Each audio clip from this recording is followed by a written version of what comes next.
I'm back in the forest, and I'm doing a fun thing next week that I wanted to talk about a little bit before I do it. I'm renting a podcast studio on Monday and doing my first in-person podcast episode. So yeah, that's what I'm going to talk about in this video. Just want to kind of share why I'm doing it and who I'm doing it with. So, I already have a million podcasts, or at least have had a million podcasts. But I've decided that 2025 is the year where I can just do as many random podcast ideas as I want to, because I love podcasts and it's fun to do them. And I've had this podcast idea in my head for a long time. I think I talked about it in another video as well, but I've never really figured out the right positioning for this podcast. In my head, I've always thought about two specific people. How could those people both be guests in this podcast and the podcast still makes sense?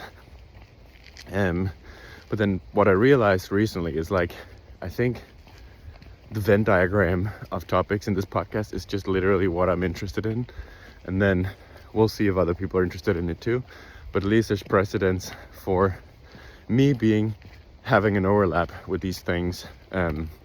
So that's the only reason that I think the podcast makes sense, is because it's the stuff I'm interested in. So I've been thinking about how to do this podcast.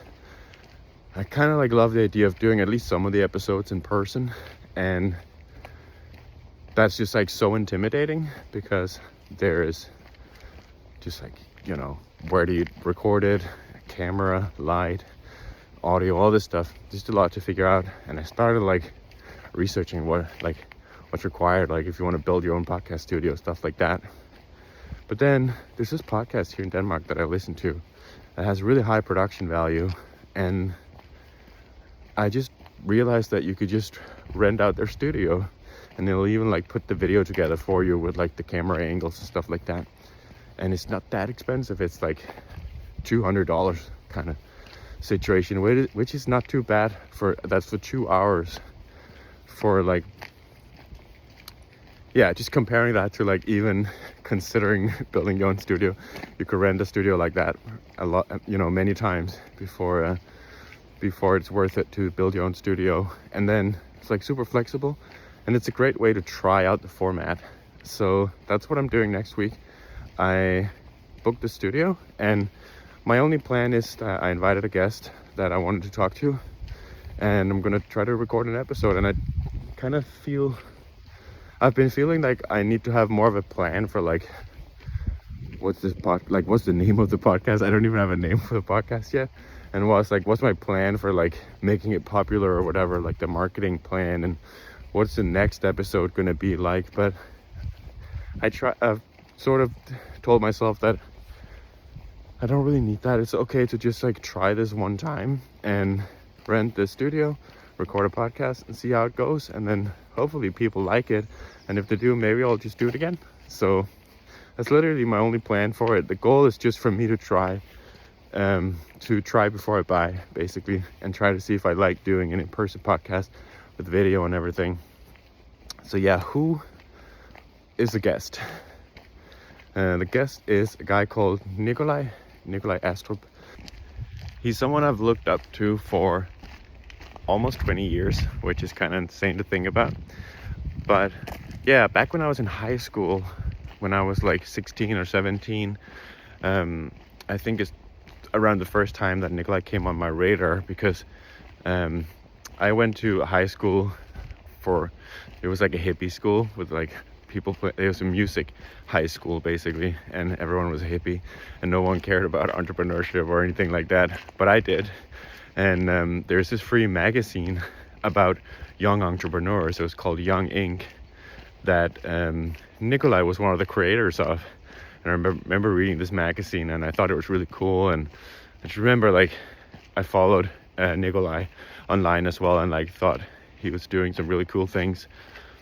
Yeah, so that's the first time, and that's almost 20 years ago, as I said. And then later, in my 20s, when I started traveling and I was sort of living this digital nomad lifestyle, Nikolaj came on my radar again, because he was doing this as well with his partner Michelle on a much larger scale.